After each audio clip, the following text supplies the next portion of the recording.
All right, I want to welcome you here this afternoon for a seminar by Dr. Taylor. If we haven't met before, I'm Dr. Masters, and I would ask that if there are any cell phones that are on, that they be turned off so it doesn't interfere with anything. And I've been invited by Dr. Taylor, and I'm very honored to be his introductory person here today. I came into contact with Dr. Taylor when he enrolled with the University of Metaphysics quite some years ago, and he went through our program and earned his doctorate through us. And it came to my attention, I should say who I am then. I founded the University of Metaphysics decades ago. Here locally it has its representation as the University of Sedona, which we started about 8 years ago in this area. It is part of an organization that has grown with teachers in 120 countries, and Dr. Taylor is one of those teachers. In regard to himself, he goes from different places. He's a world traveler. Most of our teachers and graduates stay in one place. I don't think Dr. Taylor could stay in one place for too long because he's too universal. He has to be everywhere. I became interested in what Dr. Taylor is going to talk about here. In 1959, I received my doctorate in psychology, and I was not that interested in the usual approach to psychology. I was more interested in the exploration of consciousness itself. The reason I felt gravitating towards this is because I felt if we could explain consciousness, we could explain life itself. So in 1959, I opened the Institute of Parapsychology in Beverly Hills, California. The idea was not to do the usual parapsychological things that were prevalent at that time, which was like running mice through mazes and using flashcards. You know, what am I thinking? A square, a circle, a triangle.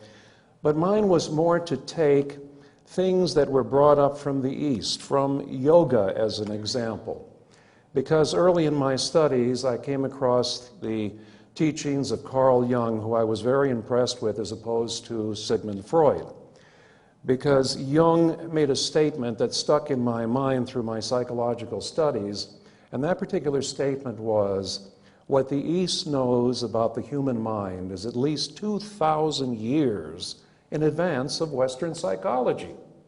So I thought to myself, my God, I've been studying Western psychology, and there are people that 2,000 years, and this comes from someone that I have a great deal of respect for, Carl Jung. This probably went down as the greatest psychologist of the last century, the 20th century.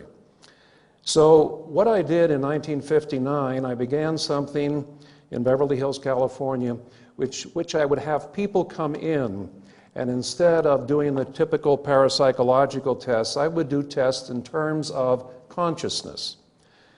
What do I mean? I would take them into deep states and higher states of meditation using Eastern methods, many methods that Dr. Taylor is going to talk about, I'm sure. And in the experience that the people I had, the students that I would have come in researching with me, we would have forums. They would write out their experiences. They then would hand them in on a weekly basis with our groups. They would sketch out if they saw something in their third eye, their inner eye. We would take and then begin to compare all of these experiences. We would see that maybe certain experiences were reoccurring. We would try to dissect which were as a result of something they had heard or read previously, and which were spontaneous, that had to come from the deeper levels of their unconscious. We then began also, as we kept these records, and incidentally, these records went on for 30 years, keeping these records, tens of thousands of records, comparing one to the other, and then we would start to say, all right, not just to have the experience, but what is the effect on the psyche of the person? Does this have the transformative effect that yogis, mystics, wise men through the ages had claimed that this would have on the personality? Because to me, I was goal-oriented, having been brought up in this country. You know, is there a purpose to all of this? Is there something at the end of the rainbow? Is there some light at the end of the tunnel? Something that we could use in a practical way. Because here in the West, everything has to have a practical goal. Otherwise, why even spend any time with it? And so over the years, we kept records not only of the initial experiences and the ongoing experiences of each person, we then kept record of what is the effect of consciousness. On the consciousness, suddenly, was this tremendous nirvana, samadhi, all of these goals of meditation, of yoga, were these things now going to really transform the individual? Or were they going to still have their psychoneurosis as they had had previously? Was it going to have a little effect or a major effect? And as the years progressed, as the decades progressed, more and more I realized what Jung had said was indeed a reality.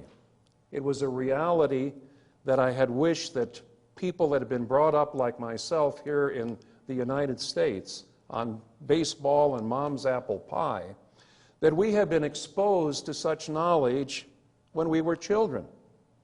However, that was not the case. And so, over a period of years, literally, I went through research with tens of thousands of students, which reinforced all the good feelings that I had initially about yoga and its teachings. And then, a few years back, when Dr. Taylor had completed his dissertation, the dissertation supervisor called me up and said, I think there is a dissertation here, I've just approved it, but I want you to take a look at it as president of the university, because this is right down your alley. It deals with consciousness. And so I read through it, and I was very, very impressed.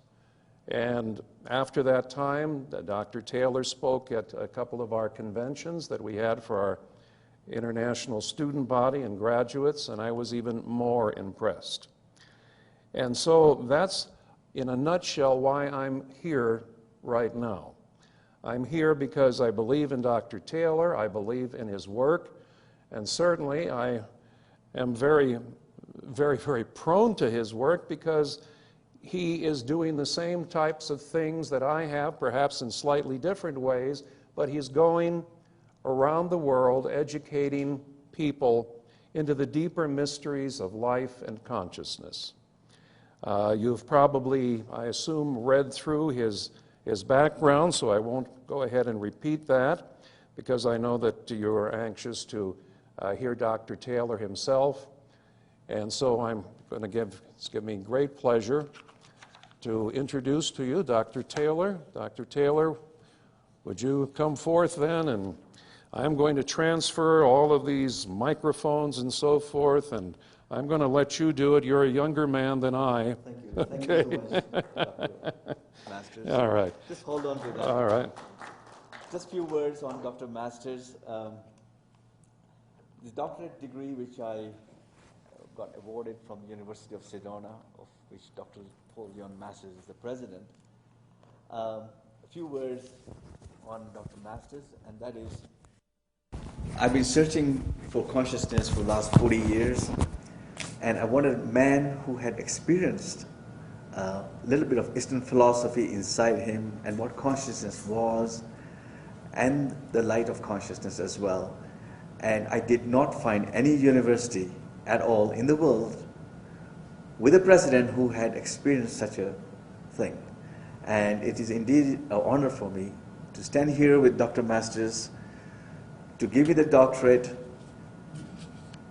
from a man who has experienced Indian mysticism, yoga as well, and the theory of consciousness, from which he humbly began 50 years ago, when anybody who talked about consciousness 50 years ago was thought he was a little bit out of this world. He is a man who has met Maharishi Mahesh Yogi as well, and various other great sages and mystics. Today, consciousness is in the forefront of science. Even quantum mechanics has to point towards consciousness, because without consciousness being taken into account in quantum physics today, it doesn't make sense. So, as he mentioned Carl Jung, he also said same thing. Unless you make the unconscious conscious, you are living in the hands of fate. So we have to understand what is he saying when he says, unless you make the unconscious conscious. The unconscious turns out to be, in the last analysis, the Kundalini.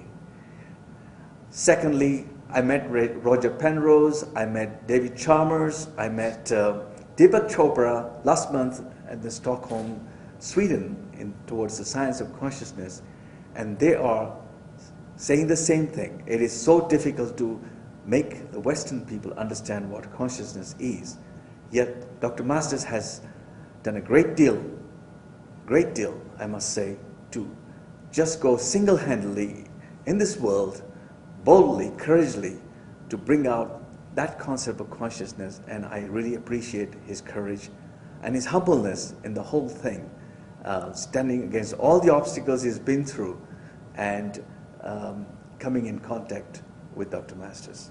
Thank you so much. Thank you very much. Deeply from my heart. Thank you.